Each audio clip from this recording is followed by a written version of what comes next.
Hello అండి, ఇవాళ video వచ్చేసి తమ్నైల్ చూసే ఉంటారు కదండి. ఎంతో టేస్టీగా ఉండే మజ్జిగ మిరపకాయలండి. ఇక్కడ చూస్తున్నారు కదా, పిండి వడియాలు, గుమ్మడి వడియాలు కూడా ఉన్నాయి. ఈ పిండి వడియాలను, గుమ్మడి వడియాలు ఆల్రెడీ మన ఛానల్లో అప్లోడ్ చేశానండి.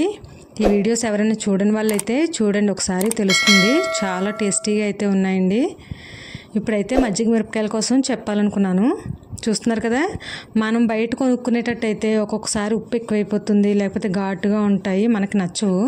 అలా కాకుండా ఇంట్లోనే కమ్మగా ఉండే మజ్జిగ మిరపకాయల్ని ఎలా చేసేది ఇవాళ వీడియోలో చూపించాలనుకున్నాను. అలాగే టమాటా నిలవ పచ్చడి, కారం, కూర కారం కూడా నేను వీడియోస్ అయితే అప్లోడ్ చేశానండి. ఎవరైనా చూడని వాళ్ళు చూడండి, తెలుస్తుంది మీకు. ఇక్కడ నేను మజ్జిగ మిరపకాయల కోసం ఇలాంటి చిల్లీస్ని అయితే తెచ్చుకున్నాను. 1 కేజీన్నర చిల్లీస్ని తెచ్చుకుని మంచిగా వాష్ చేసుకుని ఇలా క్లాత్ పైన అయితే ఆరబెట్టానండి. ఇప్పుడు ఒక కొత్త పిన్ను తీసుకుని ఘాట్లు అయితే పెట్టుకుంటున్నాను అనమాట. ఒక ఘాటు అయితే సరిపోతుందండి చిల్లీస్కి. ఎక్కువగా ఘాట్లు పెట్టుకున్న మనకి అవి బాగా ఊరిపోయి చెదిరిపోయినట్టు పీస్ లాగా అయిపోతూ ఉంటాయి అన్నమాట. కేజీన్నర మిరపకాయలకి లీటర్న్నర పెరుగు అయితే తెచ్చుకున్నాను నేను. ప్యాకెట్ పెరుగు బయట దొరుకుతుంది, కానీ దానికన్నా ఇలా మనం డైరీ ఫామ్లోంచి ఇలా లూజ్ పెరుగు తెచ్చుకుంటే కనుక చక్కగా వెన్నతో మేగడ ఉంటుంది. ఇలా చేసుకోవడం వల్ల మనకి కమ్మగా ఉంటుంది అన్నమాట. పెరుగు మజ్జిగ మిరపకాయలు కూడా కమ్మగా వస్తాయి.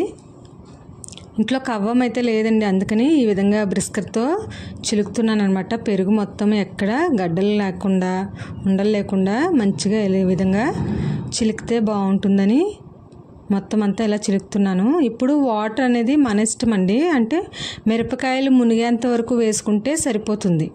నేను క్వాంటిటీ అనేది చిల్లీస్కి పెరుగు ఈక్వల్గా తీసుకున్నాను. లీటర్న్నర పెరుగు తీసుకున్నాను కేజీన్నర మిరపకాయలకి. ఈ వాటర్ అనేది మిరపకాయలు మునగకపోతే కొంచెం అడ్జస్ట్ చేసుకుని మునిగేంత వరకు వేసుకోవాలి. అలాగే ఉప్పు కూడా తగినంత మీరు చూసుకుని వేసుకోండి. కల్లుప్పు అయితే మంచిది, సాల్ట్ కన్నా కల్లుప్పు వేసుకోండి.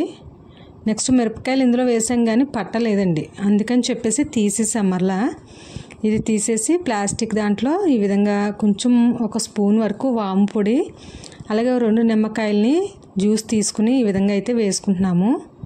వాము పొడి వేయడం వల్ల ఏంటంటే మనకి డైజెషన్ బాగుంటుంది. అలాగే నిమ్మరసం వేయడం వల్ల ఘాటు ఏమైనా ఉంటే తగ్గుతుంది, చిల్లీస్ ఘాటు. అలాగే చిల్లీస్ కూడా మంచి కలర్లో వస్తాయి అన్నమాట, వైట్గా.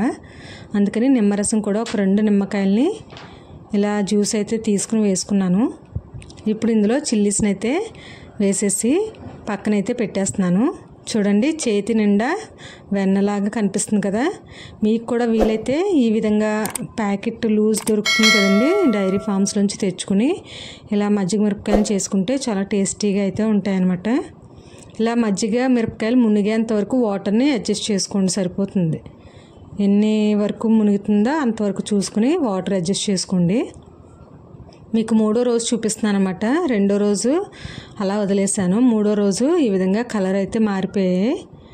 మీకు ఇప్పుడు ఇవన్నీ కూడా బయట తీసుకుని ఒక పళ్ళెంలో అయితే వేసి చూపిస్తాను.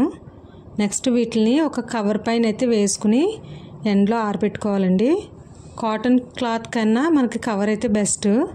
కాటన్ క్లాత్ అయితే మజ్జిగ కొంచెం పీల్చుకున్నట్టు ఉంటుంది. ఇలా కవర్స్ అయితే మనకి పీల్చుకోవు కాబట్టి మనకి కొంచెం ఇవైతే బెస్ట్గా అనిపిస్తుంది అనమాట. ఇలా ప్లేట్స్లో కవర్ అయితే అడ్జస్ట్ చేసుకుని విడివిడిగా వీలైనంత వరకు మనం విడివిడిగా ఆరబెట్టుకోవడానికి ట్రై చేయాలి. బాగా ఎండితే మనకి త్వరగా మజ్జిగ అనేది అయిపోతుంది అనమాట. చూసారు కదా, ఇలా 3 ప్లేట్స్ అయితే అడ్జస్ట్ చేసుకున్నాను నేను. కవర్స్ వేసి ఎండలో పెట్టేసి మార్నింగ్ నుంచి ఈవినింగ్ వరకు ఈ విధంగా పెట్టేసుకున్నాక మళ్ళీ ఈవినింగ్ తీసుకెళ్ళి మళ్ళీ అందులో వేసేసుకోవాలి. ఇదే ప్రాసెస్ని మనం మజ్జిగ మొత్తం అయ్యేంత వరకు కూడా ఎండలో పెట్టుకోవడం, మళ్ళీ ఈవినింగ్ మజ్జిగలో వేసుకోవడం చేయాలన్నమాట. మజ్జిగ అనేది ఎండలో పెట్టద్దండి, ఎండలో పెడితే మజ్జిగ అనేది విరిగిపోతుంది అనమాట. అందుకని మజ్జిగ ఎండలో పెట్టద్దు. మజ్జిగ మిరపకాయలు తీసేసిన వెంటనే మజ్జిగ మీద మూత వేసేసి లోపల పెట్టేసుకోవడమే.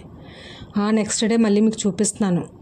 ఇదే విధంగా కంటిన్యూ చేస్తూ ఉండాలి ఇదే ప్రాసెస్ని. మీకు లాస్ట్ అండ్ ఫైనల్గా మజ్జిగ ఎంత మిగిలింది అనేది కూడా చూపిస్తాను చూడండి. చూసారు కదా, ఇలా మజ్జిగ ఇంత మిగిలింది నాకు. వీటిని కూడా అయిపోయిన తర్వాత లాస్ట్లో మీకు మరలా చూపిందామని చెప్పేసి ఈ విధంగా వచ్చాయన్నమాట. మొత్తం అంతా పీల్చేసుకున్నాయి. ఈ విధంగా మొత్తం నాకు డబ్బా అంతా ఖాళీ అయిపోయింది.